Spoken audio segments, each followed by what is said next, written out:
Welcome to Recovery the Whole Enchilada, a podcast dedicated to exploring the many layers of healing and growth within our recovery community. I'm your host, Peg McDermott, along with my beautiful, lovely, I love her co-host, Heather Hagaman. Hi, Peg.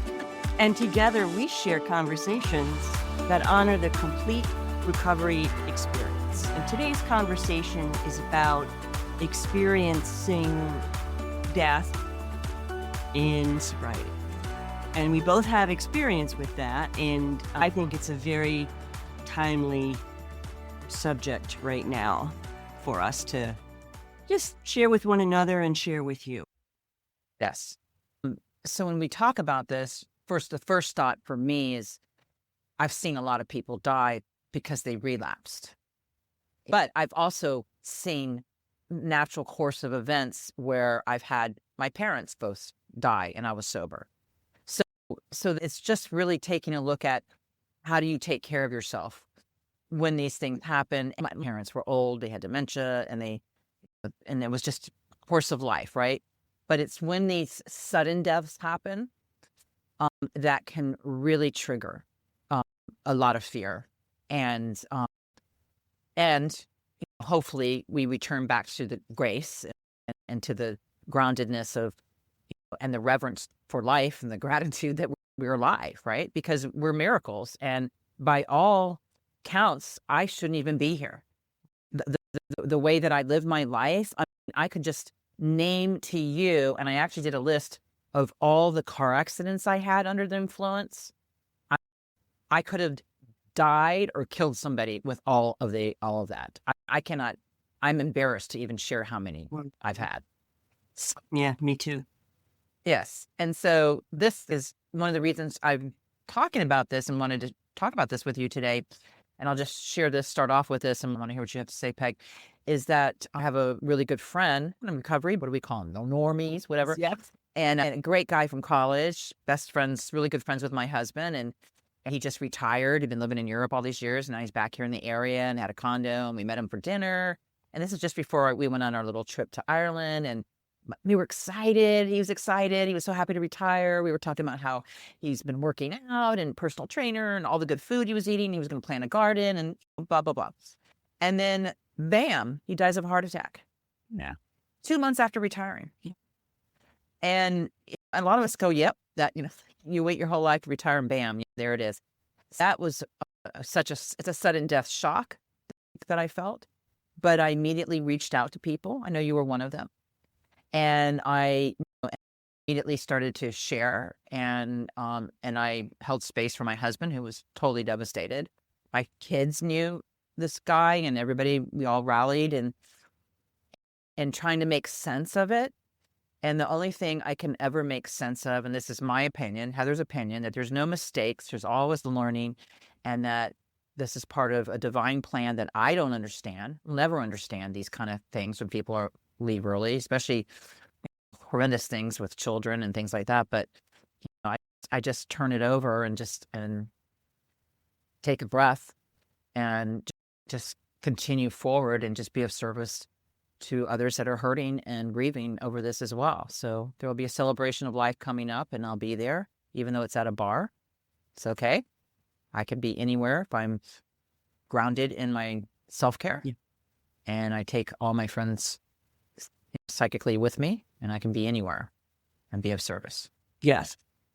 And that's wonderful that you'll be of service for your friend and for his family.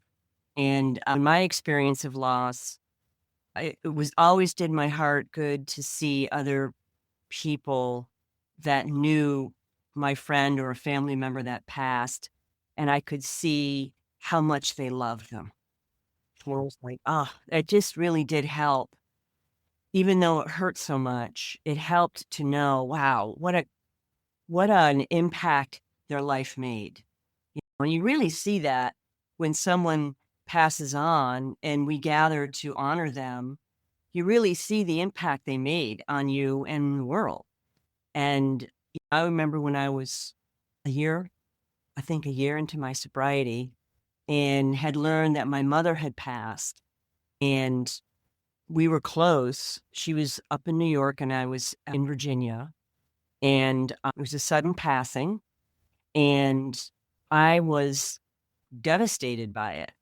I will say I had quit smoking and I started smoking again after that happened, but I did not pick up a drink. And I remember my friend Beth came over, and she has been sober for a long time, and she said, you don't have to drink over this. The first thing I thought of was not a drink. It was, how am I going to get through this world without my mother? Yeah. And I did, and I have. And the grief, it is crushing. It can be. And you can't anticipate what that will feel like until you've experienced it. And let me just say, it's intense. It gets better over time. But what I did notice was that my community of sober women, especially, really came to me and supported me through that time. And I really appreciated that, because I didn't have a lot of sobriety.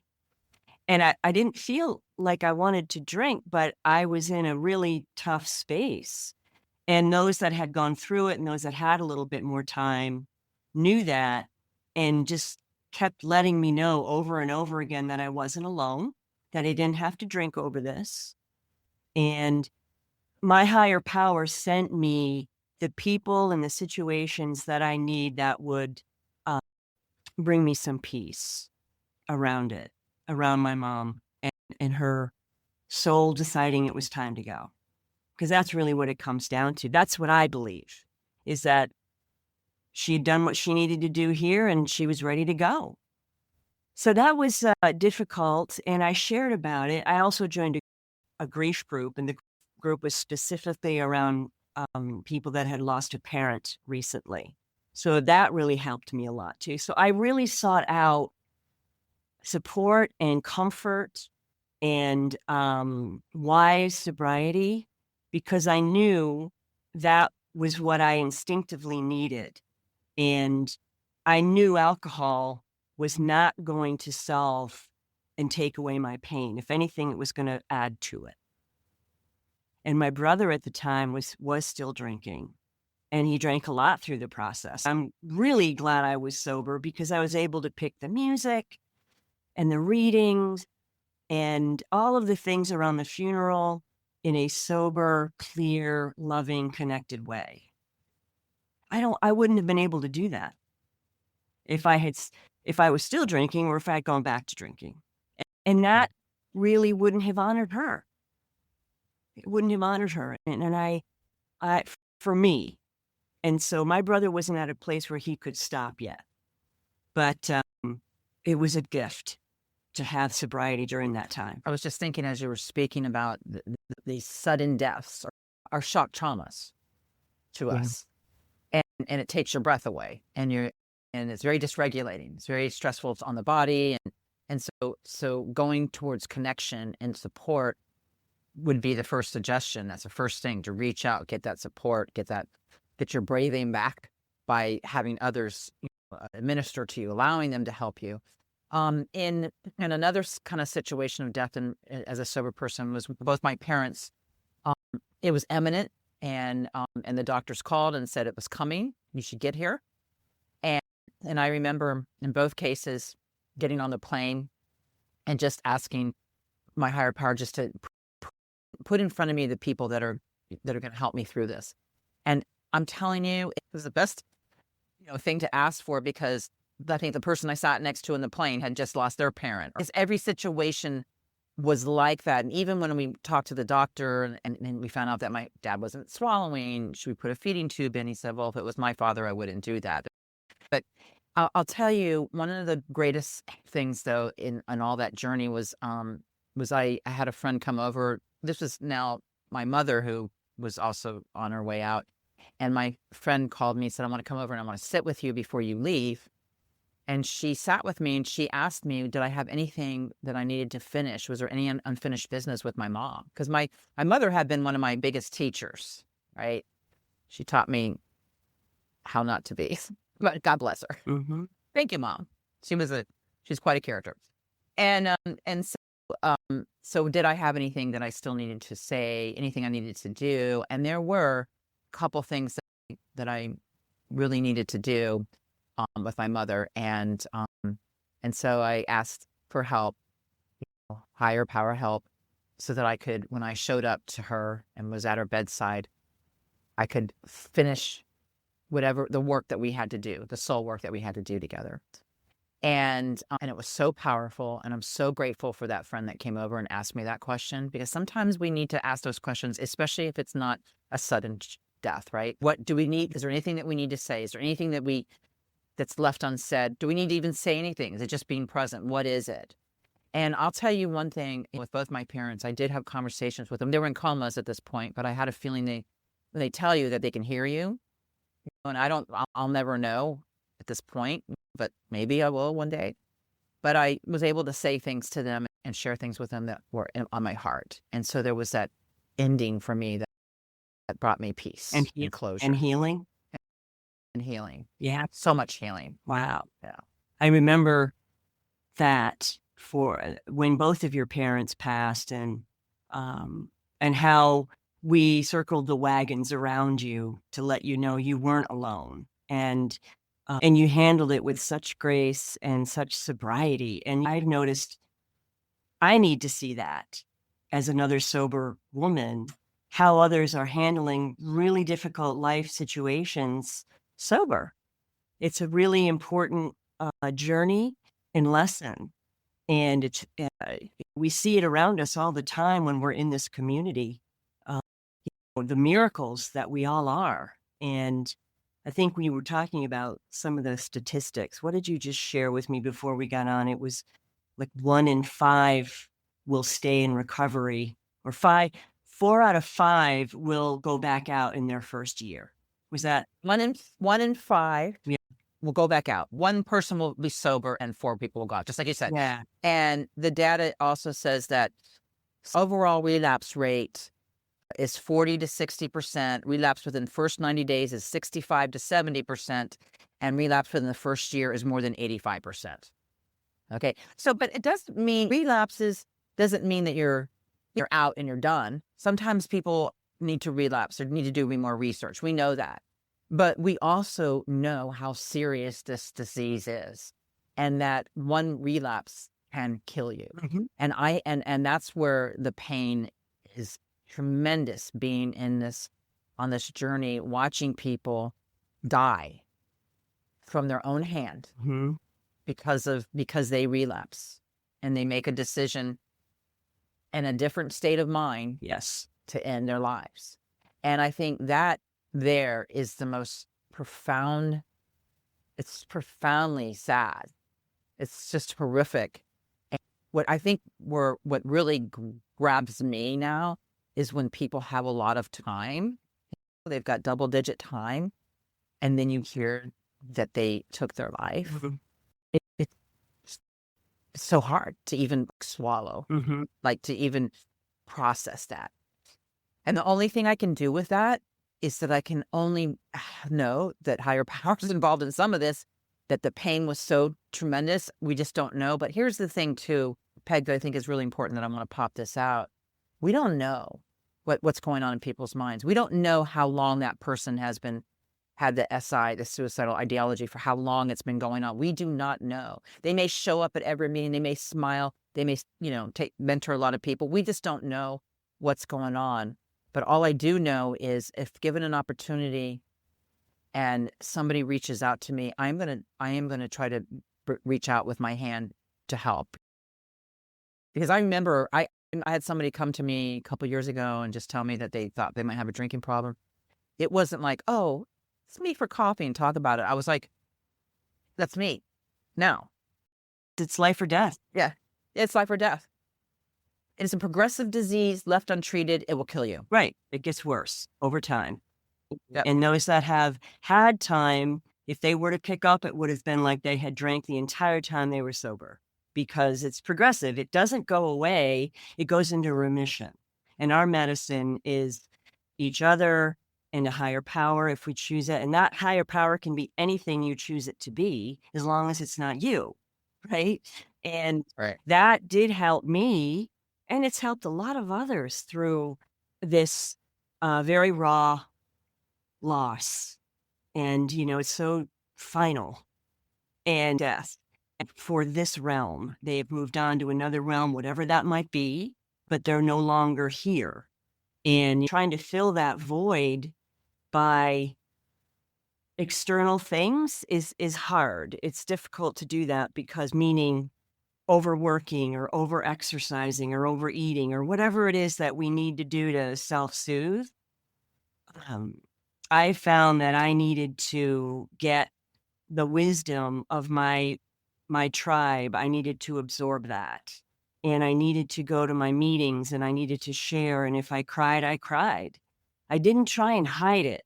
And I really spent time with my mentor and sponsor. And we really worked through a lot of my feelings because I had to feel them. I learned growing up to not feel feelings and to go numb. And that was my default. And so the very first thing I wanted to do was go numb.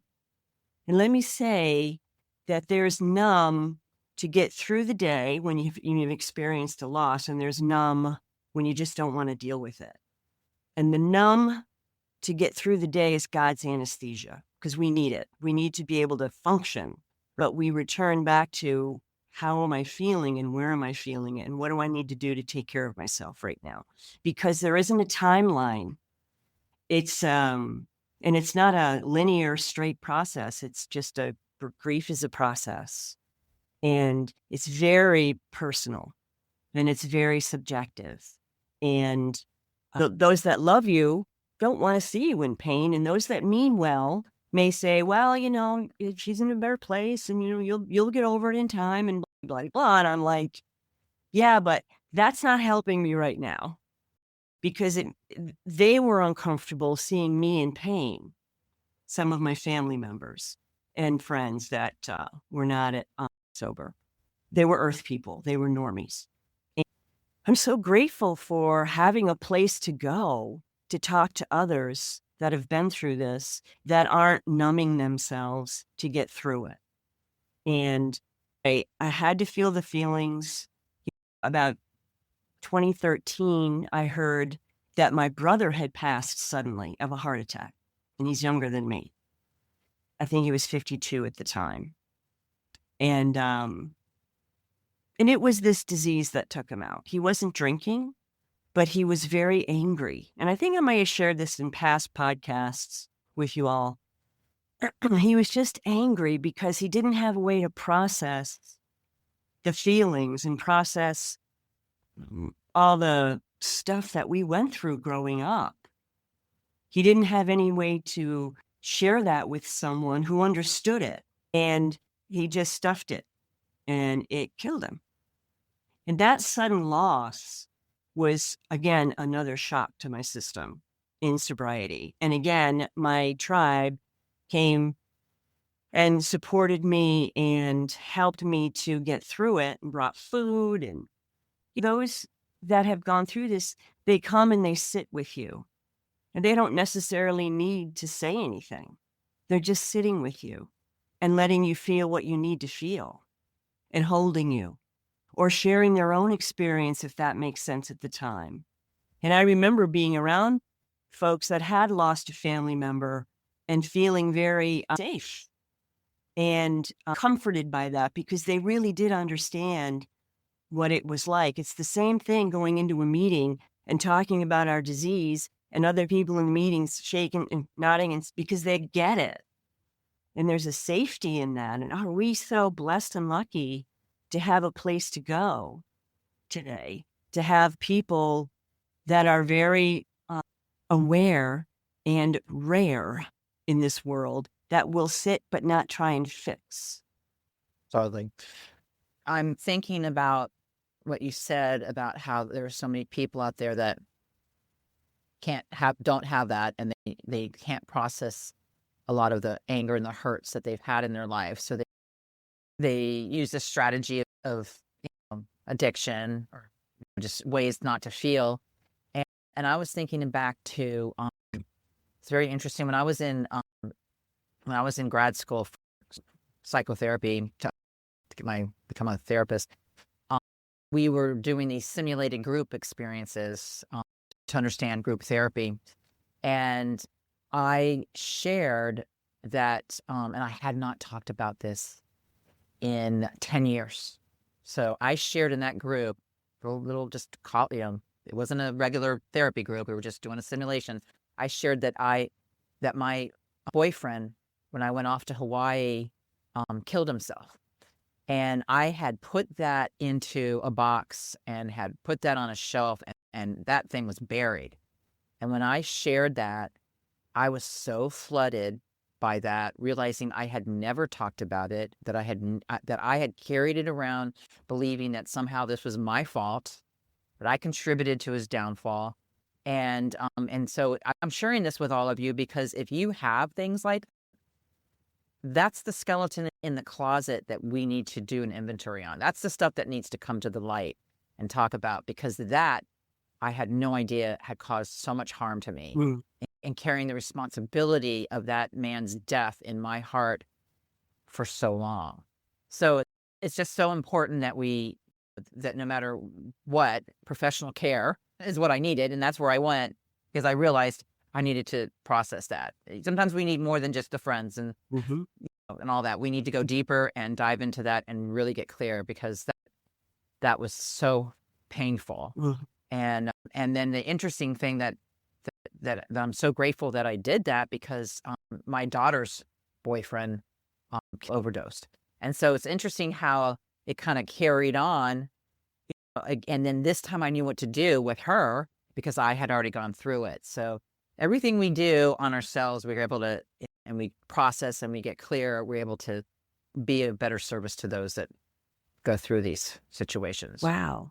Our lessons come to us in so many different ways that we could not have foreseen. And for you to be able to share your own experience around that loss with your daughter and be with her in a way that maybe no one else could have because you had experienced it. That was a gift for sure. And what's so amazing, this epigenetics is this field of study now that they're beginning to see that that trauma will express itself on the genetics of people. And so you may have a death here, this one generation, and then the next generation, the death will occur again with the same age, the same kind of circumstances, maybe different, but it just kind of expresses itself generational. But what's so fascinating is this man in my daughter's life, he died the same age as the guy that I was also with. So fascinating. What? So it's almost as if sometimes we need to get clear a second time. Because the next generation has to work through that. But I don't know. It's fascinating. There's so much to look at, but trauma does get passed on through the generations. It really does. And we get that. We understand that. We see that. Yeah. We've seen it. It's pretty evident. And there's no timeline for this process. It takes as long as it takes, as long as we're present for it and letting it move through us at a pace that works for us. That's part of the process. It's not trying to hold it all together or so other people feel comfortable. It's going through your process in your way. And sometimes that's going to mean having some solitude, which I needed, but I had to really watch the isolation. So I had to be careful that I wasn't isolating. And there is a difference between, solitude and isolation.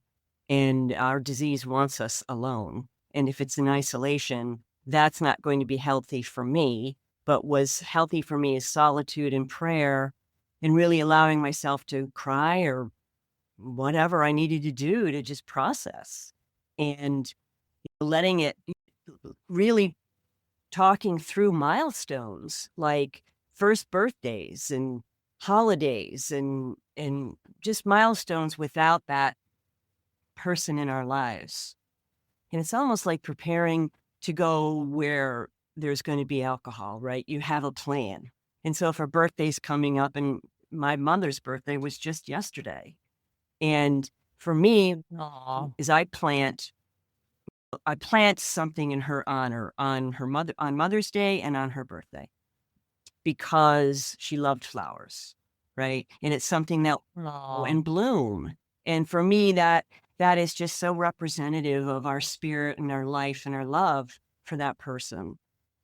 But I had to have a plan, like, especially early on. Am I going to go to a meeting? Am I going to have some numbers to call? What am I going to do to take care of myself? Because it'll be a tough day.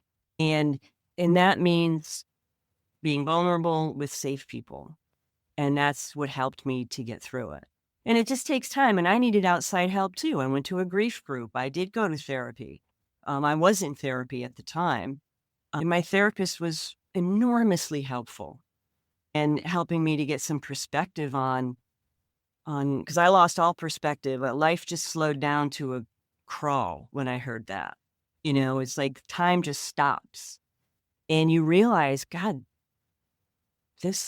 there are so many things that just aren't important when that happens. And you're like, nothing else matters.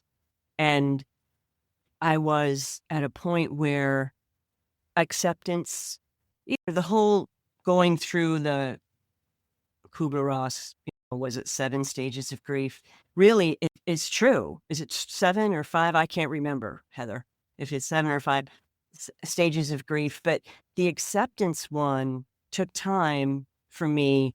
When I thought of my mom and my brother Tim, and I felt peace around them, I knew I had worked through my grieving at that point. There was always going to be pockets of grief, and that happens, and that's okay. That's normal.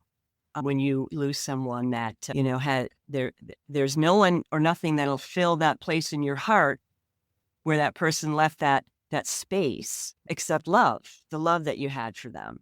And it's just important to allow yourself to feel what you need to feel, be prepared for milestones, going through this at your own pace. And also know that you don't have to white knuckle this. Feeling this fully is the most honest thing you can do through that process, is feeling it fully. And then if you need to just go numb for a little while to get through your day, again, higher powers anesthesia, that's what helped me, as long as I knew to come back to my process. Your sobriety doesn't require that you hold it all together. It really doesn't. And the other thing I wanted to share was the death of relationships, or the death of a friendship, and those that are still with us. But what we experienced with them is gone. It's something we'll always have the experience within us, but they are no longer in our lives. And for me, sometimes that ended up being harder because they were still with us, and thank goodness.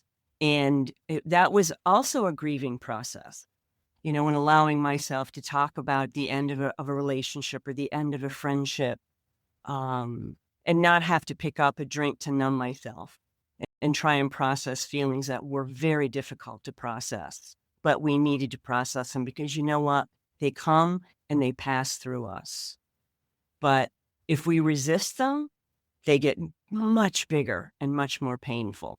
So just to recount what we're saying here, there's imminent death, like parents and people that have illnesses, and then there's the sudden death. And especially, I think one of the most painful ones is when there's people that are working really hard on trying to be sober and they end up taking their lives. I think that is probably, for me, one of the most shocking and fearful things to witness on this journey of sobriety, Peg. And so I think a lot of what I've had to do, like you were saying, I'm just going to sum it up, just stay connected to people who understand your language, right? Mm-hmm. Just share in a way that you need to. Be careful. And I think this is something that started to happen to me, as I started to have stories in my mind about like what happened. How could he do this? I don't understand. Did I miss something? How could I have helped? That's something that kind of came into my mind. But the other thing too, to also remember to tend to your own nervous system and not just your thoughts. So just really take care of yourself, to stay present, to feel grounded, to lengthen your exhales, to just really stay, because your world right now is like a shock wave in the body, wouldn't you say? Yeah. And then your feelings can be messy, and that's okay. You can be angry and sad at the same time. And also just be careful and just stay in my own recovery basics, which means I need to eat right and just sleep right. I can't isolate. So that's how I'm going to honor somebody who recently that lost his life. And I'm just going to honor in a recovery centered way where I can remember and just lovingly remember that person. But yeah, it's a process and it's hard, and but we don't do this alone. We do this together. Oh, thank you. And it's a sacred time, and you know what? We'll remember it. We'll look back on it and remember the people that came into our lives at a time when we actually really needed it. Like you had noticed when you had mentioned it to me about Tim's passing, and you said, just keep your eyes open because angels are going to show up.